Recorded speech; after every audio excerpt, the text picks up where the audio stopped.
ನಮಸ್ತೆ ಎಲ್ಲರಿಗೂ. ಈ ದಿನ ಗೋಧಿ ಹಿಟ್ಟಿನ ಪೂರಿ ಮಾಡುವ ವಿಧಾನವನ್ನು ನೋಡ್ಕೊಳ್ಳೋಣ. ನಾನಿಲ್ಲಿ ಗೋಧಿ ಹಿಟ್ಟಿನ ಪೂರಿ ಮಾಡೋದಕ್ಕೆ ಅರ್ಧ ಕಪ್ಪು ನೀರಿಗೆ ರುಚಿಗೆ ಬೇಕಾದಷ್ಟು ಉಪ್ಪು ಮತ್ತು ಅರ್ಧ ಟೀ ಸ್ಪೂನ್ನಷ್ಟು ಸಕ್ಕರೆಯನ್ನು ಕರಗಿಸ್ಕೊಳ್ತಾ ಇದ್ದೀನಿ ನೀರಿಗೆ ಹಾಕ್ಬಿಟ್ಟು.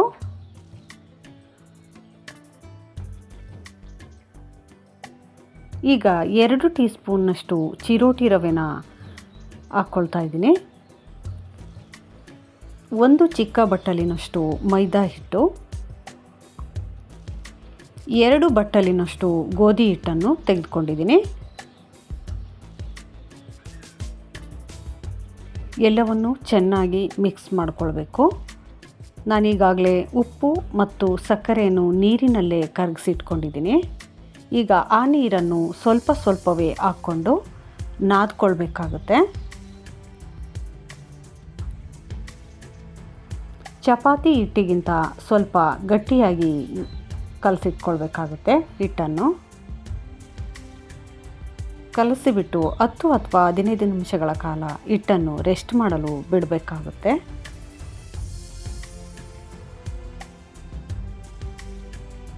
ಒಂದು ಟೀ ಸ್ಪೂನ್ನಷ್ಟು ಎಣ್ಣೆಯನ್ನು ಕೂಡ ಹಾಕ್ಕೊಂಡು ನಾನು ನಾದ್ಕೊಳ್ತೀನಿ.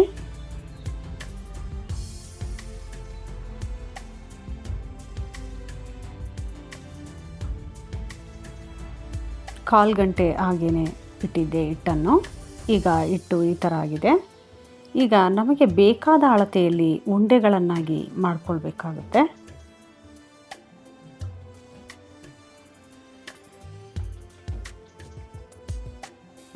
ಎಲ್ಲ ಹಿಟ್ಟನ್ನು ಇದೇ ರೀತಿ ಉಂಡೆಗಳನ್ನಾಗಿ ಮಾಡಿಟ್ಕೊಂಡು ಕಡಿಮೆ ಪ್ರಮಾಣದಲ್ಲಿ ಹಿಟ್ಟನ್ನು ಬಳಸ್ಕೊಂಡು ಲಟ್ಟಿಸ್ಕೊಳ್ಬೇಕಾಗುತ್ತೆ. ಪೂರಿ ತುಂಬ ತೆಳ್ಳಗಿರಬಾರ್ದು.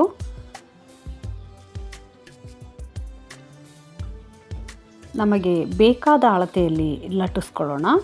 ಹಿಟ್ಟನ್ನು ಹೆಚ್ಚು ಬಳಸೋದ್ರಿಂದ ಹಿಟ್ಟು ಎಲ್ಲ ಎಣ್ಣೆಯಲ್ಲಿ ಹೋಗಿ ಕುಳಿತುಕೊಳ್ಳುತ್ತೆ. ಆದ್ದರಿಂದ ಸ್ವಲ್ಪ ಹಿಟ್ಟನ್ನು ಕಡಿಮೆ ಪ್ರಮಾಣದಲ್ಲಿ ಬಳಸಿಬಿಟ್ಟು ಲಟ್ಟಿಸ್ಕೊಳ್ಬೇಕು. ಈಗಾಗಲೇ ನಾನು ಬಾಣಲಿ ಇಟ್ಕೊಂಡು ಕಾಯಿಸ್ಕೊಂಡಿದ್ದೆ ಎಣ್ಣೆಯನ್ನು. ಇದೇ ಥರ ಪ್ರತಿಯೊಂದು ಪೂರಿಯನ್ನು ನಾವು ಎಣ್ಣೆಯಲ್ಲಿ ಕರೆದುಕೊಳ್ಬೇಕಾಗುತ್ತೆ.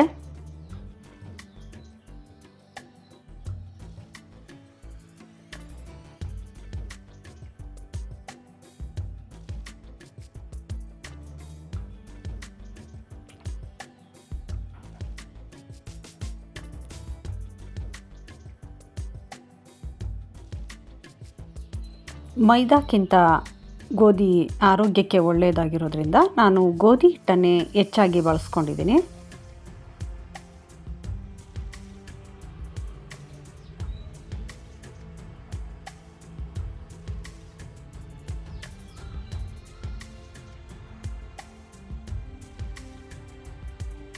ನಾನಿಲ್ಲಿ ಆಲೂಗಡ್ಡೆ ಪಲ್ಯ ಮತ್ತು ಸಾಗುವಿನೊಂದಿಗೆ ಪೂರಿಯನ್ನು ಸರ್ವ್ ಮಾಡ್ತಾಯಿದ್ದೀನಿ.